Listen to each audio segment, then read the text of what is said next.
que as pessoas aceitem as minhas desculpas.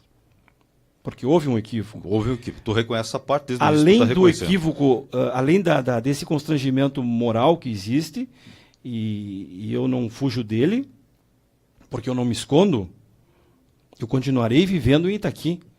Eu tenho vergonha do que aconteceu, evidentemente, porque eu sou um homem de vergonha. Mas eu não posso imaginar que as pessoas vão, por esse episódio, retirar todo o brilho da minha trajetória em Itaqui. Sim. Eu quero ser analisado no contexto da minha história em Itaqui. Que esse fato não deslustre a minha trajetória, a minha imagem e a minha pessoa. Mas quando tu foi chamado para receber esse cargo, o cargo público, né? Essa questão aí, eu vou usar um termo pejorativo aqui, teta. Eu não estaria mamando na teta do governo, aproveitando a oportunidade, já que alguém usava essa teta do governo anteriormente, vou usar a oportunidade também para ficar. Não passou, porque com o teu conhecimento que tu tem, obviamente que tu percebeu, puxa, mas eu vou ficar num cargo lá sem fazer nada, isso aí moralmente, eticamente, até nem é legal, né? Esse tipo de cargo existir, para mim esse cargo não deveria nem existir, porque, obviamente, um cargo desse tipo que tu não cumpre horário, que tu não ganha dinheiro público, né? Para uma função em que tu praticamente não exerce, é uma coisa assim que tu está usando o dinheiro do povo praticamente de forma ilegal. Seria uma teta ou não seria, Marcelo? Olha, na verdade você mostrou que sim, né, Rivelino? Eu não via dessa forma quando fui convidado e quando fui nomeado, não de maneira alguma não foi premeditado, não tinha essa percepção. Não, até porque assim, com todo respeito aos trabalhadores, que muitos deles ganham um salário mínimo aí, labutam o dia inteiro para ganhar um salário mínimo, com todo respeito a esses trabalhadores, os vencimentos que eu recebi ali, 4.300. Esse é o bruto, né? O bruto. 3.100, 3.200 seria o líquido. Mas não importa, que fosse... Tu vai ter que devolver esse dinheiro, Marcelo? É exatamente isso que eu ia entrar nessa questão. Então, assim, o que foi deixado bem claro é que, com todo respeito a essas pessoas que ganham 900, ou 1.000, ou 2.000, 3.000, eu não poderia cumprir o expediente para ganhar esse valor, porque o meu trabalho me rende muito mais. Sim. Né? Então, essa troca de ideias foi feita. A questão do retorno. Eu, assim, quando surgiu o fato na segunda passada, eu fui a Porto Alegre. Essa tua ida a Porto Alegre, ela foi quando saiu a matéria, Marcelo, já aproveitando, já que tu vai falar sobre a ida a Porto Alegre. Tu já foi a Porto Alegre para tentar amenizar a situação, para resolver? Como é que foi essa ida? Não. Mas até porque não tem como amenizar, né, Rivelino? Isso é uma coisa que não existe como atenuar, né? Eu já estava de viagem marcada para Porto Alegre na madrugada de terça. E a matéria foi veiculada na segunda noite e na terça durante o dia. Então, eu tinha um compromisso lá na terça e aí acabei permanecendo lá em função da matéria. E foi aberta uma sindicância. Pois consta aqui que tem aqui até o procurador do Estado, Luiz Fernando Lenk Krieger, ele falou que vai ser tudo apurado em uma sindicância. Essa sindicância já foi aberta? Essa sindicância foi aberta não só contra mim, como também contra o meu antecessor. Porque se eu cometi um deslize, o meu antecessor também cometeu. Então, essa sindicância foi aberta. Eu estava em Porto Alegre quando explodiu a coisa. Eu recebi um telefonema de uma advogada, presidente da comissão da sindicância, me pedindo que eu fosse a Porto Alegre. Eu já estava lá, na verdade. Fosse a Porto Alegre para ser ouvido. Prontamente, no mesmo dia, na tarde da terça-feira. Se apresentou e foi ouvido. Daí. Eu fui lá e tudo que eu estou te dizendo aqui, eu relatei para os integrantes da sindicância. E no final, eu falei que o mínimo que eu posso fazer, Rivelino, é restituir os cofres públicos. É o mínimo. Aí tu vai me dizer assim, não, mas tu só está restituindo porque foi feita a denúncia. Sim, porque até então para mim era normal aquela função. Eu não via aquilo não enxergava aquilo como algo equivocado. Depois se mostrou profundamente equivocado. Tu acha que a partir de agora vai ser extinguido esse tipo de cargo, então? Não, extinguido não imagino que seja, porque a inspetoria tem uma carência de pessoal. Precisa que alguém que seja nomeado cumpra o expediente. Isso sim. Mas o cargo ele é importante, o cargo precisa ser mantido. Também tem sobre instaurar um inquérito civil, o promotor de justiça, o Luiz Antônio Barbará, que atua aqui em Itaqui, inclusive, a princípio na matéria foi publicado também que ele vai instaurar um inquérito civil para investigar aí, essa questão aí, porque envolve dinheiro público, Marcelo, que tu estava colocando aí que tu vai restituir, né? E isso aí pode ter repercussões do ponto de vista criminal. Como que tu vê essa parte? Já foi da promotoria? Alguma coisa? Tu já foi intimado? Não, mas eu estou preparado, Rivelino, mas eu te passo assim a questão legal de que o ressarcimento ao erário público, quer dizer, não havendo dano ao erário, tu não pode te apropriar do valor e permanecer com ele sem que tu restitua. Havendo a devolução do valor, o crime é atenuado, vamos dizer assim, né? E isso que eu vou fazer, já foi combinado lá a forma como seria restituído, isso vai ser feito. Quanto à OAB também, que foi referido na processo ético disciplinar. Olha assim, eu com todo respeito ao Giovanni Grisotti, ele fez um leque de oitivas, né, das pessoas e das autoridades. Não há nenhum crime, não há nenhuma infração ético-disciplinar no que se refere à minha atuação junto à OAB. Mesmo que eu cumprisse a jornada de trabalho na inspetoria veterinária de 40 horas, mesmo assim eu ainda poderia advogar. Não são incompatíveis os cargos. O cargo esse para o qual eu fui nomeado não era um cargo de chefia, não era um cargo de comando de setor. Ele era um cargo técnico, portanto, não era incompatível com a prática da advocacia. Então, eu não vejo qualquer possibilidade.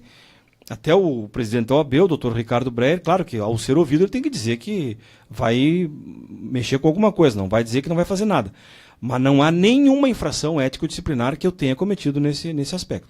Bom, como é que fica essa questão? Até por ser um cidadão e conhecer leis também, essa questão até quando foi proposto trabalhar desta forma, assim, mas sem trabalhar, no caso só receber, não seria caso até de denúncia por tua parte, Marcelo, dizer, poxa, mas isso está errado. Até porque nós estamos buscando no Brasil uma recuperação ética e moral das pessoas, principalmente dos políticos que está tão em baixa a credibilidade dos políticos aí, quando se busca isso, e principalmente o PMDB, até outro dia tu fez um comentário a respeito do PMDB, que o pessoal comentou que o PMDB tinha que ser extinguido, né, eliminado, e aí tu falou que não era bem assim a situação. Quer dizer, mas quando tem a possibilidade, quando é oferecido alguma coisa, um toma lá da cá, daqui a pouco tu entra nesse, como tu já reconheceu, que foi um erro teu, daqui a pouco tu está envolvido nisso daí, Marcelo. Não seria uma questão assim ética, moral, até mesmo denunciar essa situação e se voltar contra esse tipo de coisa, de cargos públicos assim, porque é dinheiro público que é colocado. Seja 1 centavo, ou 2 mil, 3 mil, 4 mil, é dinheiro público de forma irregular que está sendo pago aí. Não tenha dúvida, Rivelino. Não tenha dúvida. Este ato aí, totalmente errado, eu não tiro nenhuma palavra das tuas colocações.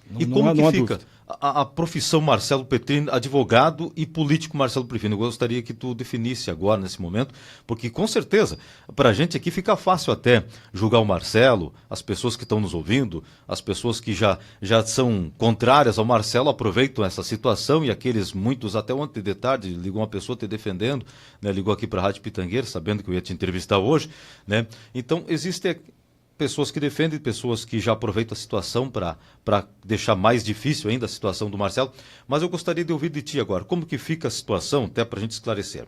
Marcelo advogado, profissional, e o Marcelo político daqui para diante, até porque com esta situação, hoje, momentaneamente, isso aí é um balde de água fria politicamente na tua carreira política, se tu quiser dar continuidade. Primeiramente como advogado, como profissional.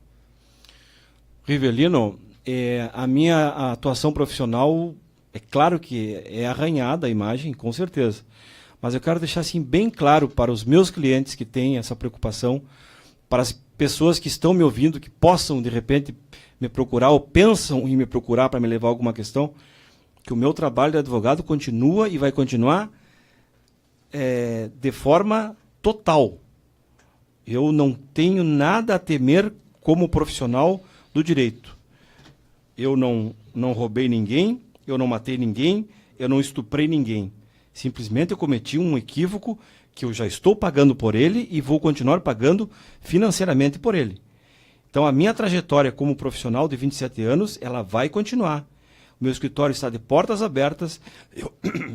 Eu não fui preso, não serei preso, não me escondo, eu tenho endereço, tenho residência fixa, tenho escritório aberto de segunda a sexta, na Rodrigues Lima 376.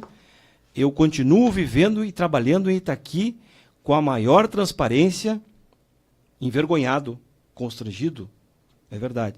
Mas continuo trabalhando de escritório aberto. Corre o risco de ser suspenso? Tua carteira Não, de forma alguma. Sentido assim? De forma alguma. Não. Zero chance. Zero. Não existe possibilidade. Não existe. Isso eu te asseguro. A minha infração foi enquanto funcionário público, entre aspas. Eu vou me ver com o Estado, com a Procuradoria-Geral do Estado. Se cometer algum delito, é lá. Quanto à OAB, não há nenhuma infração ético-disciplinar que eu tema, ou que eu tenha praticado em função desse fato. E politicamente, como é que fica daqui para diante? Tu vai enterrar tua carreira política mesmo? Ou esse fato enterra tua carreira política, tuas pretensões, né, para ser prefeito de Itaqui futuramente, até deputado estadual, como eu disse, estava sendo ventilado o teu nome. Como que fica a partir de agora, Marcelo? Não, eu não sepulto nada, Rivelino. Assim, na verdade, depois da eleição do ano passado, eu disse que não queria mais pensar em política, em concorrer a nada. Aquela entrevista com o coordenador, o Mauro Brum, né, que citou meu nome, mas ele citou, até agradeço pela deferência, mas nunca teve a minha autorização. Sim, tu estava resistente. Ele me disse, o Marcelo é resistente a isso. Antes de qualquer coisa, eu não pensava em deputado, não pensava em prefeito e vereador, nada. A minha preocupação hoje, Rivelino, é manter o meu trabalho, é resgatar a minha imagem como profissional, como pessoa. Eu não estou nem um pouquinho preocupado com a questão política. Não tenho objetivos, não tenho pretensões. Eu quero trabalhar e fazer desse fato, assim, deste limão, desta coisa amarga que surgiu para mim aí, quero fazer uma limonada. Eu quero continuar mais motivado ainda a trabalhar na minha profissão, na profissão que me deu o nome, a profissão que me revelou o direito previdenciário. É nisso que eu vou trabalhar.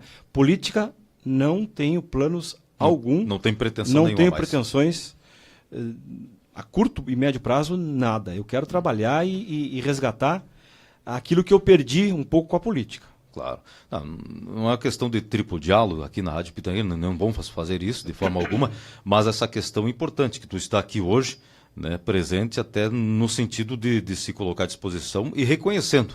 Porque dificilmente as pessoas reconhecem, no caso, Marcelo, um erro cometido, algum deslize. Tu já desde o início da entrevista já veio falando que houve um deslize da tua parte, né, reconhecendo.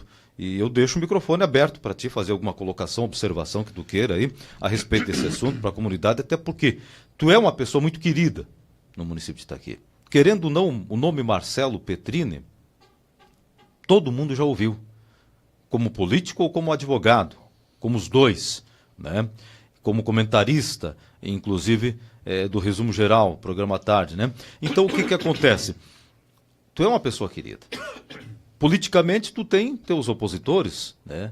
Tu vai ter pessoas que obviamente vão querer te derrubar de uma forma ou de outra. E agora esse fato aí, então, para eles é ótimo se aproveitando desta situação, né? E que é uma verdade também, como tu já reconheceu, que teve esse deslize teu, não tem como contestar, até porque a publicação da matéria deixa bem claro isso também, bem evidente. Mas é evidente que também tem que se oportunizar na questão da regeneração da pessoa diante do fato de se recompor de um erro, voltar. E eu acho importante, eu deixo o espaço aberto para te fazer qualquer tipo de comentário a respeito disso, para a gente concluir nossa entrevista aqui, Marcelo. Rivelino, eu quero lembrar as pessoas assim, que estão na audiência. Eu tenho certeza que a audiência hoje é muito grande, né? Porque as pessoas estavam na expectativa de ouvir a minha palavra também, o que eu teria a dizer. Sim, claro. Né? Mas eu quero assim me dirigir aos ouvintes. Aquela mãe de família que me procurou ao longo desses 27 anos, mesmo antes de eu ser político, que de alguma forma eu ajudei, que eu sempre ajudei as pessoas. O Marcelo é conhecido como uma figura que ajuda muito as pessoas. não buscando voto, não buscando ser o bonzinho, mas o Marcelo ajuda quem realmente merece. Aquele pai desempregado que me procurou lá ao longo desses 27 anos, buscando um alimento para o seu filho, buscando uma passagem para buscar um emprego em Vacaria, buscando uma passagem para ir a Porto Alegre, buscar um emprego em Caxias. Quantas vezes eu ajudei? E eu tenho certeza que nesse momento tem alguém, alguma família ouvindo em que eu tenha ajudado no mínimo uma pessoa. Aquelas pessoas que estão me ouvindo, aquelas crianças que eu ajudei no Natal, no Dia das Crianças, que sempre ajudei, não é agora querer fazer as pessoas lembrar para sentir pena do Marcelo, não. Eu quero que as pessoas tenham em mente que o Marcelo cometeu um deslize, é verdade, mas o Marcelo é uma pessoa que sempre esteve junto à comunidade, que ele sempre teve um envolvimento social muito grande, ele sempre esteve junto do carnaval, mesmo que de forma anônima, sempre apoiou as escolas de samba, sempre me buscaram, eu sempre fui lá, dei lá R$100, R$200, o tradicionalismo, o esporte nem se fala, desde a época da Cira aqui, quer dizer, eu não quero ser julgado por um deslize recente. Eu não quero que as pessoas me condenem por um erro cometido há poucos dias.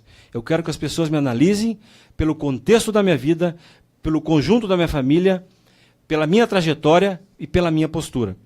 E é por isso que eu estou aqui, de peito aberto, e só dei essa entrevista para ti, porque eu acho que o teu programa é um programa sério, os ouvintes que te admiram são pessoas que realmente têm interesse em buscar a verdade, e é isso que eu vim aqui fazer. De peito aberto, constrangido, envergonhado, mas dizendo para a comunidade, o Marcelo vai continuar trabalhando por vocês. O Marcelo vai continuar trabalhando no direito, no meu escritório, Rodrigues Lima, 376, sala 701. E para aquelas pessoas que estão ouvindo, amanhã eu recomeço meu atendimento. Sim. Normal, trabalhando como sempre fiz e como sempre faço ao longo dos últimos 27 anos. E o teu emocional, Marcelo? Porque a gente pensa assim, né? Como é que fica a pessoa Marcelo Petrini, o homem Marcelo Petrini, essa parte emocional toda, a família Petrini também, por trás disso tudo, tu tem teus pais, tu tem irmãos, enfim, como que fica essa situação toda, diante da família, diante das pessoas, no que tu vai sair aqui da rádio para fora, aqui tu já vai dar de cara com alguma pessoa na calçada, na rua, enfim, porque isso tudo choca a pessoa emocional. Como que tu tá lidando com essa parte emocional aí, porque é uma parte que às vezes nem o entrevistador lembra de perguntar para a pessoa que está sendo entrevistada. Eu tô te perguntando isso já na parte mais humana mesmo. Como que fica essa parte? Tu tá muito abalado emocionalmente, Marcelo? Muito abalado, muito abalado. Talvez as pessoas não imaginem o quanto eu tenha ficado abalado. Estou conversando comigo assim, parece normal, mas realmente eu fiquei muito chateado e te diria perturbado com tudo isso. Mas eu fiz questão de ficar em Porto Alegre, né, esses dias lá, pensando, refletindo, conversando com alguns conhecidos, com alguns amigos, e vir aqui como eu vim hoje, Rivelino. De uma forma aberta, franca, transparente, e dizer tudo o que eu penso e dizer tudo o que eu fiz. Tu te sente sem melhor esconder, assim agora? Com certeza. Falando publicamente? Com certeza. Assim. Eu me sinto aliviado, não, porque continua essa carga ainda, mas eu me sinto assim, ó, um pouco mais tranquilo, porque eu falei aquilo que eu tinha vontade de falar. Sim. Sem ofender ninguém. Espero que o próprio Sérgio, que foi citado aqui, eu não estou citando ele como uma pessoa que tenha praticado um erro também, ele vai se defender também, vai ter o direito dele, né? Quer dizer, eu fiz a minha abordagem do assunto de uma forma assim, bem leve, se é que pode se abordar esse assunto de uma forma leve, mas me sinto tranquilizado hoje, porque falei como se estivesse na sala de cada casa, de cada bairro da nossa cidade, conversando abertamente, dizendo tudo o que eu tinha vontade de dizer. E por isso eu agradeço essa oportunidade e espero sempre contar com a tua amizade, como sempre contei ao longo dos últimos anos. Tá bom, Marcelo. Obrigado, então, pela presença aqui na Rádio Pitangueira. Obrigado, Rivelino. Um abraço. Um abraço para ti, então. Marcelo Guimarães Petrini, aqui no estúdio da Rádio Pitangueira.